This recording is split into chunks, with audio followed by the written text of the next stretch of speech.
Hi, I'm Christan Griego with Griego Mouthpieces, and today I want to talk about equipment and what equipment you should be playing on the audition circuit. And I thought I would address this since there are lots of auditions coming up. And this is predominantly going to cover North American style auditions.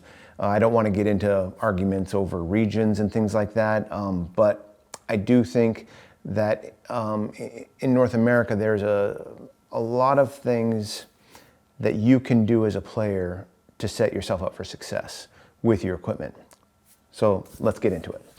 I asked this question to everyone on social media to get what people wanted me to cover, and I got a few questions, and I want to get to those here in a second.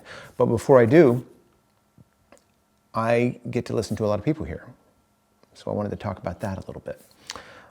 Listening to people, and especially if they're getting ready to hit the audition circuit, I'm looking for a sound that when they play a note or a series of notes, if they're playing the excerpt, if you will, that as a listener, I get to a point where I know the next note's going to be good already, because it's confidence inspiring listening to this person. If I don't have that perception, then I will tend to work on the equipment until I get that feeling that I know that it's hard for them to miss notes because the stability is there.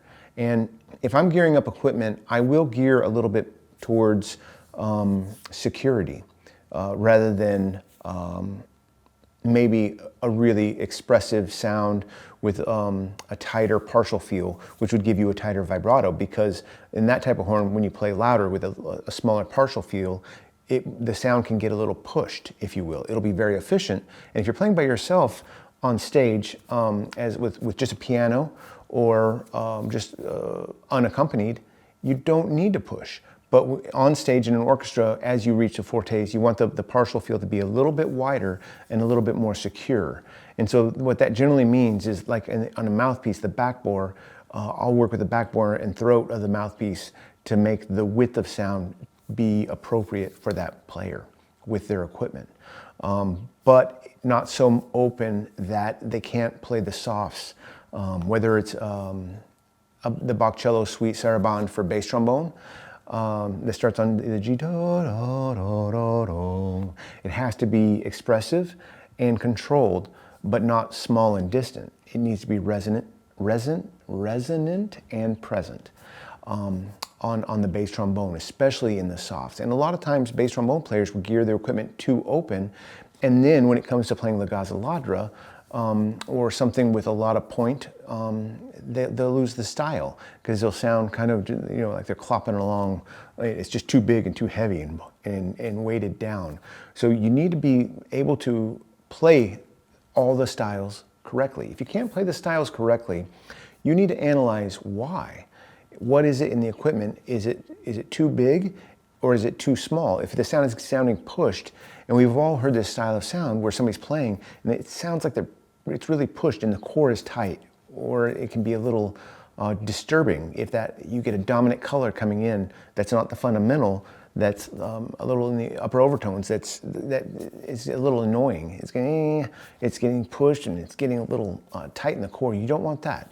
You need a nice core that touches everything and is resonant. And if it's not, we have to analyze and figure out where it's at. You can do a lot on the front end with a mouthpiece or mouthpiece lead pipe combination. And that's when stability is coming into play. This is where I focus, on the front end of the horn. Sometimes the tuning slide can make a drastic difference, but for me, most of this is mouthpiece and lead pipe combination. If the engagement if it's off, and I've gone into that subject, we're not going to cover that here, but if the gap's too big, the sound can get small and a little piercing. So you have to really balance these things out. And small differences make huge differences here.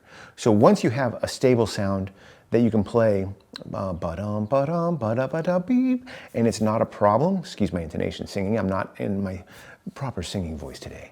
But when you can play these and it's stylistically correct, you can play the fortissimos, you can play the softs, everything's stylistically correct with security, we're in a good spot now, because now in your own head, you're going to be able to relax and trust that good things are going to happen. If you ever have doubts in your head and you're going into an audition, that's not a good place to be. So we have to get these doubts out of our head before we show up to the audition. And I work with a lot of players adjusting. And sometimes we'll get to a point where we'll test and check things out, but we're still in a great place. And then the doubts can leave and it's off and running. But record yourself and test these things out. Send me a recording and say, I'm struggling with this, this, and this. I'm needing help with this. And we can work through those together on whatever it is. And a lot of people have been coming in to get their setups just adjusted. So don't be afraid to reach out and talk to me about that. So let's get into a couple of these questions. From Sean, I'd like to hear some thoughts on how to pick mouthpieces for a utility trombone audition. Okay, it depends. Sometimes on the repertoire is what I mean.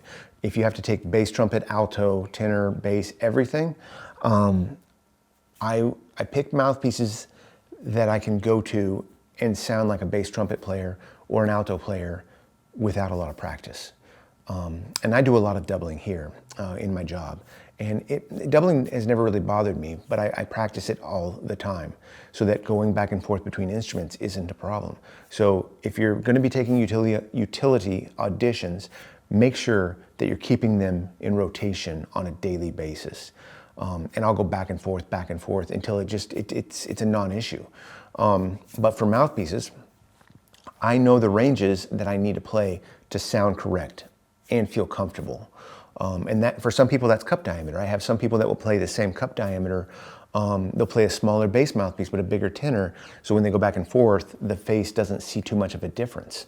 I've got other people that will do drastic differences where they'll go to a very shallow and small cup diameter for the alto, especially if it's a sub 500 bore. That seems to be more the norm.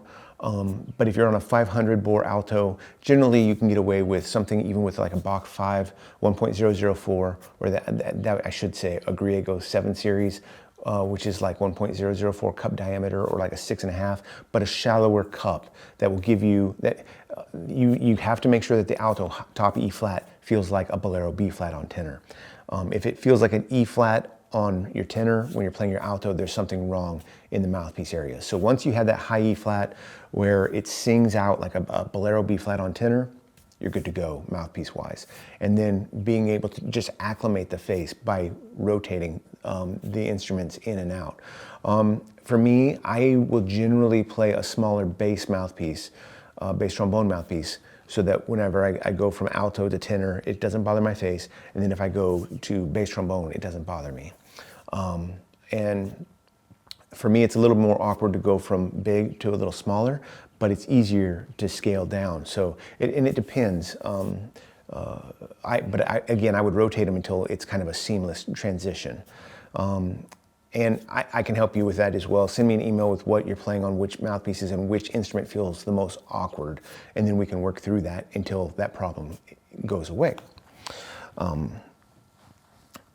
Here we go. I'd also like to hear if there's a difference in approach for equipment selection in this scenario. If you are a bass doubling on tenor, or if you're a tenor doubling on bass. For me, it's all about illusion. And what I mean is if you're bass and you're doubling on tenor, I don't want to know it when you go to the tenor. And if the equipment tells me you're cramped and awkward when you go to the tenor, it's not the right equipment. You have to have that illusion. So when you go to it, it sounds like a tenor, but the listener can feel that you're comfortable. If you feel uncomfortable and you portray that you're uncomfortable in the sound in any way, shape, or form, people will hear it. You may think you're fooling them, but you're probably not. If you can hear the tension in your sound, so can a listener. So that would be my thing. I would listen, and like Brian Hecht, he has a doubler mouthpiece that he plays, and it's essentially like a 1.5 cup diameter with a very deep tenor cup.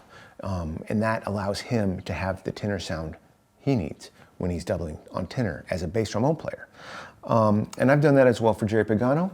I'm trying to remember, I think he plays a 1D in the Artist series, which is like a Bach 1.5 cup diameter, 1.060 if you will, but with a deeper tenor cup, and that allows Jerry to be comfortable when he's recording playing tenor. Now a tenor doubling on bass, it'll go the other way. Generally you want to play the smallest bass mouthpiece you can play big on. and so that the illusion is there, and you can relax. If you have to play bigger equipment, but then you have to compress and pinch, the sound will become strident and pushed, or smaller, even though you're on bigger equipment. So you need to play the smallest equipment you can play big on as a tenor player doubling on bass.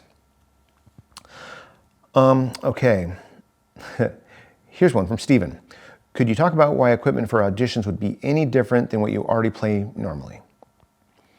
Wouldn't people already be playing the horn and mouthpiece that feels and sounds the best for them? You would think so, right? But we all fall in love with different things at different times. And then auditions are very different than performing on the bandstand, or in the orchestra, or if you're going to go take an audition, it's not a normal situation. It's stressful. Generally, there's less. You don't have your mates next to you that you can blend in with and feel what you need to do, and it's you out there. And so, a lot of times you may choose something that allows you to play the solos you're working on, and solos for me are are more artistic, and you can have more choices in what you're doing there. When you're taking an audition, you have to be able to play the styles right. If you can't play the styles right, just one clip is enough to get, because you have check marks where people are listening. And did they play stylistically correct? Well, it was great for Brahms, but it wasn't for Bruckner. Well, you need to address that, because the instrument's not allowing you to convey the correct style for the piece. And it has to be convincing. It's not enough to do anything good anymore. It has to be great. And so you really have to nail the style. It goes without saying. You have to be able to play in tune in time. But if you're playing something that maybe has some burrs on the front of the note, people are going to notice that. And if it locks you in a bad way into your intonational tendencies, people are going to notice those things. So you need something that's to me, it's like you have to be so comfortable within that instrument that all the partials are normalized, so that then you can choose to just be neutral, and then your endurance won't be an issue, and your sound's going to be more consistent as well. And your sound has to be nice. You have to have a really nice sound in that hall. Now that's kind of a crapshoot. You have to do it in different environments and record and make sure that your sound is malleable enough to be used in different environments. Because sometimes you get there and, oh, Cleveland, very efficient. New York, you have to throw the sound a little bit more. Boston, it's got a 2-inch lift towards the back. Wherever you're on stage, the sound will get out in a different way. It can be a little bit more efficient there as well. But every hall is different. I don't think you need to chase the hall. You need to be comfortable enough that in your sound that you don't push when you get into a different environment. Because when you start pushing, then the face feels weird, and the sound is less resonant generally, and the chord can even tighten up. So you have to have a sound that even in drier environments or different environments, you're comfortable with. Last question here. Luke, any opinions on mouthpieces for taking Westphal auditions? Actually, that's kind of gets back to the utility, but less with principle. In North America, it's more all the instruments with alto, bass trombone, everything, where this is more of a second and a bass.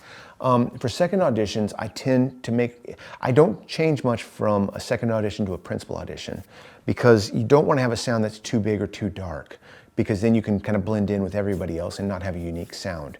You need to have kind of, in my opinion, a sound that's easy and colorful on tenor, and then on bass, I think you have to be careful to keep the sound in as well and not become too big, so that when it comes time to go bum ba da bum bum bum bum ba da bum ba da bum. In that piece, there's only generally 37 people on stage. It's a smaller, scaled back orchestration, so you don't need to go out there with a huge bombastic sound. So you have to be able to play clean and pristine, as well as being able to play the fountains, for example, or something big. It has to be able to do both. But again, I need something that creates the illusion, and it has to be an interesting sound.